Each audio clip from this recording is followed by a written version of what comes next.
ವೀಕ್ಷಕರೇ ನಮಸ್ಕಾರ. ಈ ದಿನದ ಪ್ರಮುಖ ಸುದ್ದಿಗಳನ್ನು ನೋಡೋಣ ವೇಗವಾಗಿ ಫಾಸ್ಟ್ ನ್ಯೂಸ್ ಅಲ್ಲಿ. ಬೆಂಗಳೂರಿನಲ್ಲಿ ಸಿಬ್ಬಂದಿಗಳಿಂದಲೇ ಬ್ಯಾಂಕಿಗೆ ಕನ್ನ ಹಾಕಲಾಗಿದ್ದು, ನಕಲಿ ಚಿನ್ನ ಅಡವಿಟ್ಟು 1.5 ಕೋಟಿ ವಂಚನೆ ಎಸಗಲಾಗಿದೆ.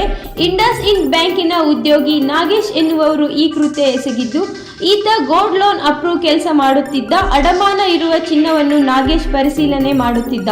ಇದೇ ಕೆಲಸ ಬಂಡವಾಳ ಮಾಡಿಕೊಂಡಿದ್ದ ನಾಗೇಶ್ ಇದೇ ರೀತಿ ವಂಚನೆ ಎಸಗಿದ್ದಾನೆ. ಬೀದರ್ನ ವಿಕಸಿತ ಭಾರತಕ್ಕಾಗಿ ನಶೆಯ ಮುಕ್ತ ಯುವ ಸಂಕಲ್ಪ ಅಭಿಯಾನ ಕಾರ್ಯಕ್ರಮ ನಗರದ ಶರಣ ಬಸವೇಶ್ವರ ಕಲ್ಯಾಣ ವಿಜ್ಞಾನ ಹಾಗೂ ವಾಣಿಜ್ಯ ಕಾಲೇಜಿನಲ್ಲಿ ಈಚೆಗೆ ನಡೆಯಿತು. ಕಾರ್ಯಕ್ರಮದ ಉದ್ಘಾಟಿಸಿದ ಬೀದರ್ ದಕ್ಷಿಣ ಡಾಕ್ಟರ್ ಶೈಲೇಂದ್ರ ಬಿಲ್ದಾಳ್ ಅವರು ವಿಕಸಿತ ಭಾರತಕ್ಕಾಗಿ ಯುವಕರು ಮಾದಕ ವ್ಯಸನಗಳಿಂದ ದೂರ ಇರಬೇಕು ಎಂದು ಮಾತನಾಡಿದರು. ರಾಜಧಾನಿ ಬೆಂಗಳೂರಿನ ಯಲಹಂಕದಲ್ಲಿ ಹೃದಯ ವಿದ್ರಾವಕ ಘಟನೆ ಬೆಳಕಿಗೆ ಬಂದಿದೆ. ಒಂದೇ ಮರಕ್ಕೆ ನೇಣು ಬಿಗಿದು ಸ್ಥಿತಿಯಲ್ಲಿ 2 ಯುವತಿಯರು ಶವ ಪತ್ತೆಯಾಗಿದ್ದು, ಈ ಘಟನೆ ಸ್ಥಳೀಯರಲ್ಲಿ ಆತಂಕ ಮೂಡಿಸಿದೆ. ಮೃತರು ನೇಪಾಳದ ಮೂಲವರಾಗಿದ್ದು, ಪೊಲೀಸರು ಪ್ರಕರಣ ದಾಖಲಿಸಿ ತನಿಖೆಗೆ ಆರಂಭಿಸಿದ್ದಾರೆ.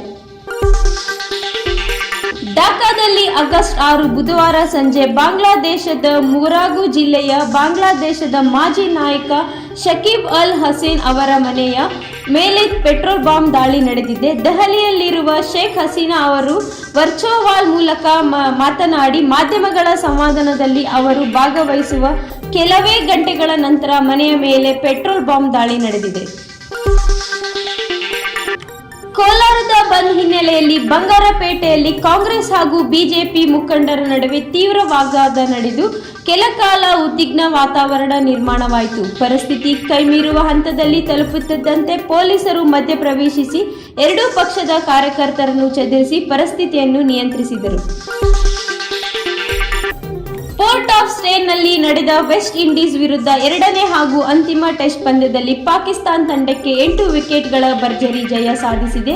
ಈ ಮೂಲಕ 2 ಪಂದ್ಯಗಳ ಟೆಸ್ಟ್ ಸರಣಿಯನ್ನು 1-1 ಸಮಭಾಗಗೊಳಿಸುವಲ್ಲಿ ಯಶಸ್ವಿಯಾಗಿದೆ. ಇದು ವಿದೇಶಿ ನೆಲದಲ್ಲಿ ಪಾಕಿಸ್ತಾನ ಕಳೆದ 3 ವರ್ಷಗಳಿಂದಲೇ ಸಿಕ್ಕ ಮೊದಲ ಟೆಸ್ಟ್ ಗೆಲುವಾಗಿದ್ದು, ಈ ಮೂಲಕ ಸತತ 8 ಪಂದ್ಯಗಳ ಸೋಲಿನ ಸಂಪರ್ಕವನ್ನು ಕಳೆದುಕೊಂಡಿದೆ. ಬೆಂಗಳೂರು ರಾಜ್ಯ ರಾಜಕೀಯದಲ್ಲಿ ಹೊಸ ವಿವಾದಕ್ಕೆ ಕಾರಣವಾಗುವಂತೆ ಸಚಿವ ಸ್ಥಾನ ನೀಡಲು ಕೋಟಿ ರೂಪಾಯಿ ವ್ಯವಹಾರ ನಡೆದಿದೆ ಎಂದು ಆರೋಪಿಸಿರುವ ವಿಡಿಯೋವನ್ನು ಬಿಜೆಪಿ ಬಿಡುಗಡೆ ಮಾಡಿದೆ. ಈ ಆಡಿಯೋ ಬಹಿರಂಗವಾಗುತ್ತಿದ್ದಂತೆಯೇ ರಾಜ್ಯ ರಾಜಕೀಯದಲ್ಲಿ ತೀವ್ರ ಸಂಚಲನ ಉಂಟಾಗಿದ್ದು, ಆಡಳಿತಾರೂಢ ಕಾಂಗ್ರೆಸ್ ಸರ್ಕಾರ ವಿರುದ್ಧ ಬಿಜೆಪಿ ತೀವ್ರ ವಾಗ್ದಾಳಿ ನಡೆಸಿದೆ. ಇದಿಷ್ಟು ಈ ದಿನದ ಫಾಸ್ಟ್ ನ್ಯೂಸ್. ನಿರಂತರ ಸುದ್ದಿಗಾಗಿ ನೋಡ್ತಾ ಇರಿ NKS T4, ಇದು ನಿರಂತರ ಕಾರ್ಯಪಡೆ.